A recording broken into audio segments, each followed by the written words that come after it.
linings on your cheeks. Cause baby, in your absence, life is boring. So I'll never leave. It's easier to love when it's you by my side. Shining through the cracks like the first morning light.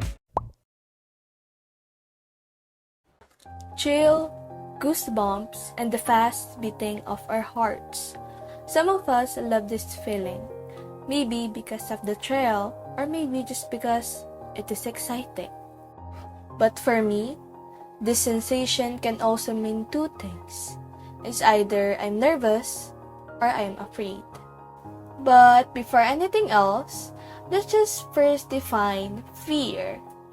According to science, there are various types of fear, but to generally define it, it is stated by Dr. Ekman as an universal emotion that is experienced by everyone in the world. Fear could arise knowing that you might experience pain, or it could be because you detect a threat that can cause you harm.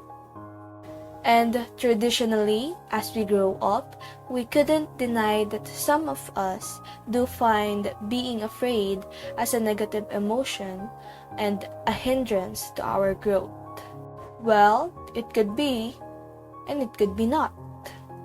This is just an opinion and I hope it makes sense. Para sa akin, ang pagkatakot ay may dalawang katauhan, kung saan ang isa ay nagsisilbing babala sa atin sa tuwing nakakaramdam ng kaba na baka masaktan ka, mapahamak o mapahiya, habang isa naman ay siyang pumipigil sa atin sa patuloy na paglago at pamumulaklak.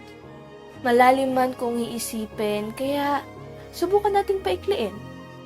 Sa buhay, lalo na sa pagtanda, madalas ang pagkatakot na nararanasan natin ay hindi basta dahil sa mga kakaibang muka sa mga nakakatakot na kwento. Madalas sa patuloy na pagbabago at pagdating ng mga taon, mas malala na ang kinakatakot natin.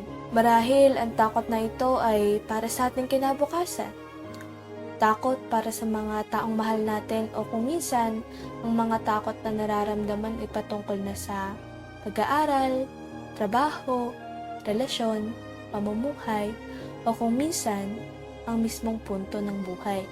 Kung iisipin, hindi dapat tayo matakot dahil bata pa lamang tayo iminulat na sa atin na ang buhay ay masaya, makulay, at puno ng pag-asa.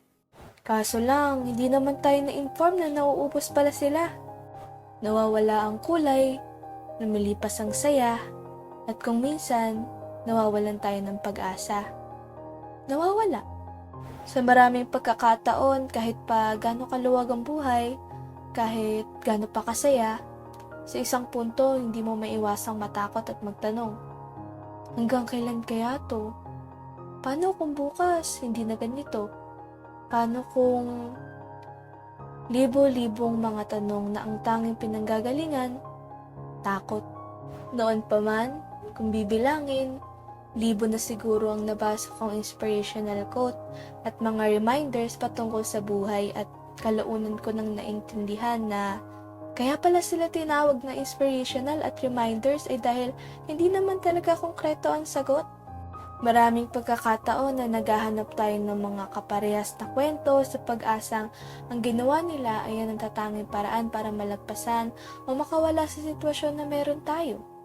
Pero hindi pala ganon. Sa huli, ang aral na nakuha mo mula sa kwento ay hindi magiging paraan kung hindi magiging paalala sa mga maaaring kalabasan at patunguhan ng kung anong meron ka. At sa totoo lang, kahit pa marami na akong realisasyon, sa huli, hindi naman talaga nawala ang takot sa aking puso. Hindi. Lagi ko itong kasama sa patuloy kang pagbaybay sa daan ng buhay. Isa itong essential kumbaga, kasi kahit pa hindi maganda sa pakiramdam, kahit pa ayokong maramdaman, sa kabilang banda, isa ito sa nagiging paalala ko sa buhay, hindi may iwasang matakot, hindi may iwasang magtanong. Kaya sana huwag din nating iwasan na maging matapang dahil sa dulo, kahit gaano pa kapangit ang emosyon na maaari mong maramdaman, kailangan mo yan. Kailangan natin yan. And now, as we uncover the pages of our life, and as we seek for our purpose, may we all understand that in order for us to fulfill life, we need to liberate ourselves from fear. May we learn that in order for us to grow, we must not be afraid of the scorching sun and how it might burn us, or the wild storm and how it could drown us. We must be able to stand firm and understand the whispers of the winds. We must accept that things will always be like this, and the only thing that we can do is to accept it and have faith.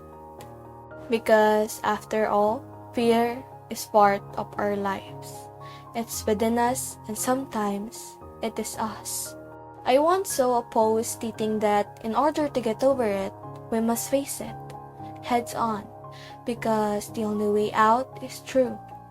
Nothing less, nothing more. And in reality, it is very scary because in the middle of the battle between you and the fear, there will be doubts, anxiety, regrets, what-ifs, and more. And the only way to fix it is to fight it. And it will be hard and it might take a huge amount of time, but it will always be worth it. Always remember that you don't only fight for you, but for your loved ones too. Maybe you're experiencing this right now, or you might have experienced it. But let me say that there will be a point in our lives where we will be doubtful of things. We will be afraid of taking risks, and we will be frustrated by all our problems. But I hope during that time, we will be strong enough to fight it. We can cry. You can cry. You can lay down for a while, be silent for a while, be unproductive for a while, but don't do it forever. Life must be enjoyed despite suffering. To end this episode of my diary blog, I just want us to be reminded once again by saying a Bible verse from Isaiah 41:30. It says there that, "For I am the Lord your God, who takes hold of your right hand and says to you, do not fear, I will help you." Fear protects us from harm, but when used by the enemy, it holds us back from growing and learning. So we must be brave, we must be courageous, and we must have faith.